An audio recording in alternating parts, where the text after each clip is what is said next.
Autophagy करो कि हर इंसान को ऑटोफेजी प्रैक्टिस करना चाहिए। Autophagy is your brain's cellular recycling program. Autophagy, which is just fascinating.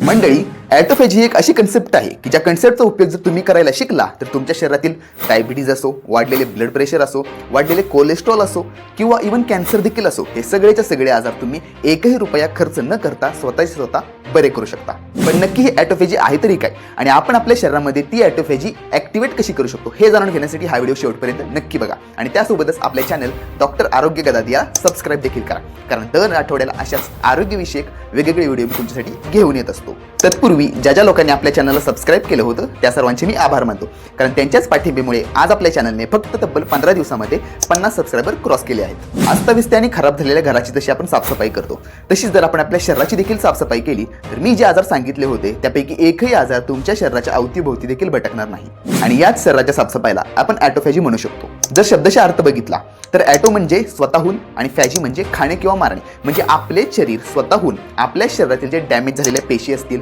Damage किंवा अनयूज जे प्रोटीन असतील किंवा जे डॅमेज झालेले सेल वॉल आहेत आणि असे जे काही भरपूर असे जे डॅमेज झालेल्या गोष्टी असतात ज्या की आपल्या शरीरासाठी हानिकारक आहेत, या सगळ्या गोष्टींना आपले शरीर स्वतःहून नष्ट करते, यालाच म्हणतात ऑटोफॅजी. आणि या सर्व गोष्टी मी काही हवेमध्ये सांगत नाहीये, कारण 2016 मध्ये जॅपनीज बायोलॉजिस्टला याच ऑटोफॅजीच्या रिसर्चमुळे नोबेल पुरस्कार देखील मिळाला होता. म्हणजेच ऑटोफॅजीमुळे आपल्या शरीरातील जुने सेल्स तोडले जातात, त्यापासून नवीन एनर्जी बनवली जाते आणि त्यासोबतच नवीन सेल्सची निर्मिती देखील केली जाते. म्हणजेच आपण एक प्रकारे ऑटोफॅजीला बॉडीची इंटरनल क्लिनिंग किंवा इंटरनल रिपेअरिंग मेकॅनिझम देखील म्हणू शकतो. सगळ्यात महत्त्वाचा प्रश्न हा आहे की ही ऑटोफॅजी आहे ती शरीरामध्ये चालू केव्हा होते.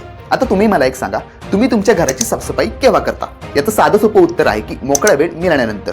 एक्झॅक्टली तसेच आपल्या शरीराला देखील आपल्या शरीराची स्वतःहून साफसफाई करण्यासाठी मोकळा वेळ हवा असतो. शरीराला मोकळा वेळ देणे म्हणजे नुसतं बसून राहणे किंवा आराम करणे असं नसतं, किंवा नुसते झोपण्यामुळे आपल्या शरीराला मोकळा वेळ मिळतो असं कधीच होत नाही. आपल्या शरीराला मोकळा वेळ तेव्हा मिळतो जेव्हा आपण उपाशी अवस्थेत किंवा फास्टिंग स्टेटमध्ये असतो. रोजच्या जीवनातील कामं आणि ऍक्टिव्हिटी करण्यासाठी जशी आपल्याला ऊर्जेची गरज असते त्याच प्रकारे आपण खाल्लेलं अन्न पचवण्यासाठी आणि ऑटोफॅजी होण्यासाठी देखील ऊर्जेची खूप गरज असते. जेव्हा आपण उपाशी अवस्थेत असतो त्यावेळी काय होतं, जी आपली एनर्जी अन्न पचवण्यासाठी लागणार होते तीच एनर्जी आता आपले शरीर आपल्या शरीरातील वेगवेगळे आजार आणि वेगवेगळे हानिकारक सेल्स नष्ट करण्यामध्ये लावते. त्यासोबतच आपल्या शरीराला बाहेरून अन्न मिळत नाहीये, ग्लुकोज मिळत नाहीये, त्यामुळेच आपल्या शरीरातील इन्सुलिन लेवल्स कमी राहतात, सोबतच रक्तामध्ये अमायनो ॲसिड्स पण कमी प्रमाणात राहतात. आणि हे सगळं ओळखून आपले शरीर काय करतं, ऊर्जा मिळवण्यासाठी आपल्या शरीरातील जे साठवून ठेवलेली चरबी आहे त्याचा देखील उपयोग करतं आणि सोबतच शरीराची हिलिंग देखील चालू करतं. आता पुढचा महत्त्वाचा प्रश्न हा आहे की तुमच्या शरीरामध्ये ऑटोफॅजी स्टार्ट करण्यासाठी तुम्ही काय करू शकता. नंबर 1, फास्टिंग म्हणजेच उपवास धरणे. आता मंडळी, ऑटोफॅजीची पूर्ण कन्सेप्ट ही उपवासावरती अवलंबून आहे. म्हणजेच काय, जेव्हा तुम्ही 12 ते 14 तासाचा उपवास करता, 12 ते 14 तास फास्टिंग स्टेटमध्ये राहता, तेव्हा तुमच्या शरीरामध्ये थोड्या प्रमाणात ऑटोफॅजी चालू होण्यास मदत होते. जेव्हा तुम्ही 16 ते 18 तास करता तेव्हा मध्यम लेवलवरती ऑटोफॅजी चालू होते आणि जेव्हा तुम्ही 24 तास किंवा त्यापेक्षा जास्त उपवास धरता तेव्हा तुमच्या शरीरावर डीप लेवलवरती ऑटोफॅजी काम करत असते. आता कमेंटमध्ये सांगा की तुम्ही किती वेळ उपवास धरता. पण रोज उपवास धरणे आणि उपाशी राहणे हे काही सोयीस्कर नाही, त्यामुळे आता सर्वात बेस्ट ऑप्शन आहे इंटरमिटंट फास्टिंग. आणि ते इंटरमिटंट फास्टिंग चालू करण्यासाठी नंबर 2चा पॉईंट हा जास्त महत्त्वाचा आहे. नंबर 2 म्हणजे रात्रीचे जेवण लवकर करणे. प्रसिद्ध ऍक्टर अक्षय कुमार यांची देखील लवकर जेवण्यावरती काय प्रतिक्रिया आहे हे पण एकदा बघा. कोशिश करके शाम का खाना 6:30 बजे तक खा लिया करें. ट्रस्ट मी, जितनी बीमारियां हैं, कई बीमारियों से आपको फायदा होगा.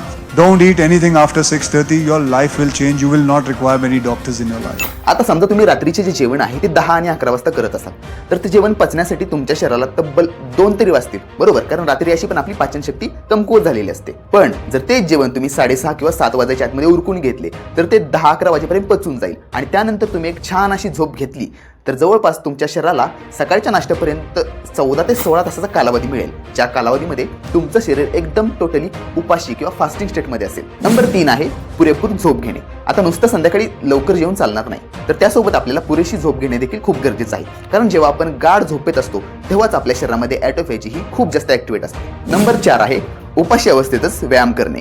आता एकदा भरपूर अशी पुरेशी झोप मिळाल्यानंतर जेव्हा तुम्ही सकाळी उठल्यानंतर जर तुम्ही उपाशीपोटीच व्यायाम केला तर आपल्या शरीरामधील अजून एक फिनॉमेना त्याला म्हणतात मायटोफॅजी, म्हणजे जे डॅमेज झालेले मायटोकॉन्ड्रिया आहेत ते देखील शरीरातून बाहेर काढले जातात. त्यामुळे व्यायामाचा आणि उपाशी अवस्थेत केलेल्या व्यायामाचा असा दुगना फायदा तुम्हाला होईल. नंबर 5 आहे नॅचरल ऑटोफॅजी ॲक्टिव्हेटर्स, म्हणजे असे काही पदार्थ ज्याने ऑटोफॅजीची प्रोसेस फास्ट होते.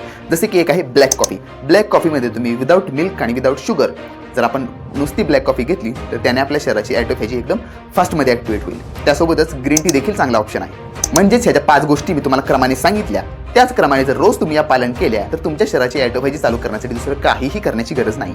रात्रीचे जेवण लवकर करा, रात्री पुरेशी अशी झोप घ्या आणि सकाळी उठल्यावर उपाशीपोटी पुरेसा असा व्यायाम करा आणि त्यासोबतच त्यानंतर नॅचरल ॲक्टिवेटर म्हणजेच ब्लॅक कॉफी किंवा ग्रीन टी घ्या. याच त्या महत्त्वाच्या गोष्टी आहेत ज्याचं जर तुम्ही रोज पालन केलं तर तुमच्या शरीराभोवती एकही आजार फिरकणार नाही. सोबतच तुमच्या शरीरामध्ये असलेले आजार देखील आपोआप बरे व्हायला लागतील. व्हिडिओ आवडला असेल तर नक्की लाईक करा आणि कमेंटमध्ये सांगा की पुढचा व्हिडिओ तुम्हाला कोणत्या टॉपिकवर पाहिजे आहे. सोबतच ज्या लोकांना या व्हिडिओची गरज आहे त्यांना देखील शेअर करा. आपण भेटूया पुढच्या व्हिडिओमध्ये.